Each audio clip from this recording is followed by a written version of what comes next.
नमस्कार, बहुत स्वागत है आपका। कर्क राशि 15 मई 2025 से लेकर 18 मार्च 2033 तक पूरे 8 सालों के लिए देवगुरु बृहस्पति, जो सौभाग्य के कारक हैं, अतिचार अवस्था में चलेंगे। अब अतिचारी अवस्था में आना क्या होता है, बहुत अगर हम सरल तरीके से जानें तो देवगुरु बृहस्पति को एक राशि से दूसरे राशि में जाने में करीब 12 से 13 महीने का वक्त लगता है। लेकिन जब वो अतिचार गति से चलेंगे तो करीब वो 4 से 5 महीने में एक राशि से दूसरी राशि को क्रॉस कर लेंगे। अब देखिए, वो कहने का तात्पर्य 12 महीने का सफ़र 4 से 5 महीने में, यानी करीब 3 गुना तेज़ी से चलेंगे। अब कर्क राशि आपके लिए देवगुरु बृहस्पति अभी तक 11वें स्थान में थे वृषभ राशि में, अब वो आपके 12वें भाव में मिथुन राशि में आएंगे। अब मिथुन राशि में आएंगे तो उनकी दृष्टि में अमृत बरसेगा।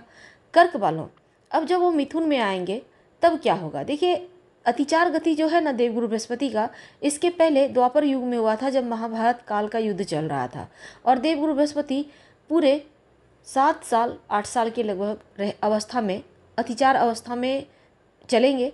तब आपकी लाइफ में बहुत कुछ बदलने जाएगा। वैसे तो पूरे ब्रह्मांड में चेंजिंग आएगा, लेकिन चलिए समझते हैं। 15 मई को जब आपके जो कर्क वाले हैं, देवगुरु बृहस्पति आपके 11वें भाव में हैं और वहाँ से निकलकर 12वें घर में आएंगे।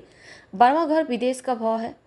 पृथ्वी तत्व की राशि को छोड़कर वायु तत्व की राशि में आएंगे देवगुरु बृहस्पति, और बुध की राशि है मिथुन राशि, दोनों में मित्रता का भाव है। ऐसे में बृहस्पति का यहाँ आना आपके लिए बहुत बुरा तो नहीं है, लेकिन फिर भी 12वें घर में आएंगे तो बहुत अच्छा फल नहीं देंगे। तो देवगुरु बृहस्पति की दृष्टि हाँ आपके लिए अमृत तत्व की वर्षा करेगी, क्योंकि उनकी दृष्टि पवित्र मानी गई है, गंगा जल के समान। अब देखिए, अगर आप विदेशी ज़मीन से जुड़ा कोई काम करते हैं, 12वें घर में रहेंगे तो इसमें आप कर सकते हैं और बड़ा इन्वेस्टमेंट का अवसर मिलेगा। विशेष तौर पर प्रॉपर्टी से जुड़े कार्यों में आपको लाभ होगा। गुरु की जो 5वीं दृष्टि है वो आपके लिए चौथे घर पर रहेगी। तो ऐसे में समझ लें कि आपके जीवन में खासकर माँ का साथ मिलेगा। जो जन्म भूमि है वहाँ पर जाने का सुख मिलेगा, प्रॉपर्टी का सुख मिलेगा, वाहन का सुख मिलेगा। 18 अक्टूबर 2025 तक वो 12वें स्थान में रहेंगे। इसके बाद कर्क राशि में आ जाएंगे देवगुरु बृहस्पति।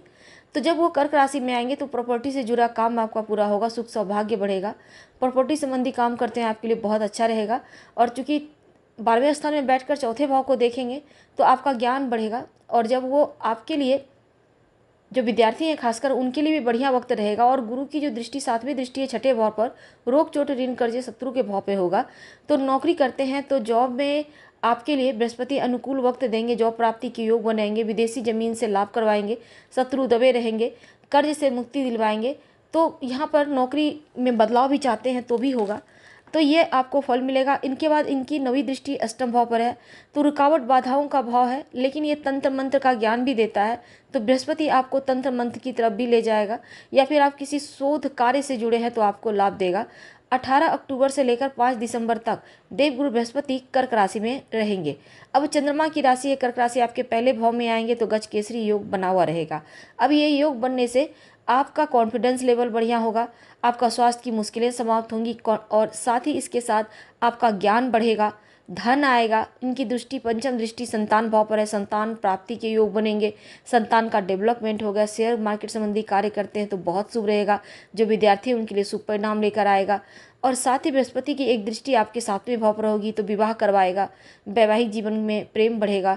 वैसे तो पार्टनरशिप में काम करते हैं तो उन्नति होगी, और उनकी एक दृष्टि आपके 9वें घर पर रहेगी। तो ऐसे में आपके लिए समय बहुत अच्छा है। अब 5 दिसंबर से 6 जून 2026 तक का वक्त रहेगा ऐसा, जब देवगुरु बृहस्पति आपके लिए आपके धन भाव में आएंगे, सिंह राशि में आएंगे। तो अधूरा कोई भी कार्य है वो आपका पूरा होता यहाँ से चला जाएगा। तो 12वें घर पर देवगुरु बृहस्पति 18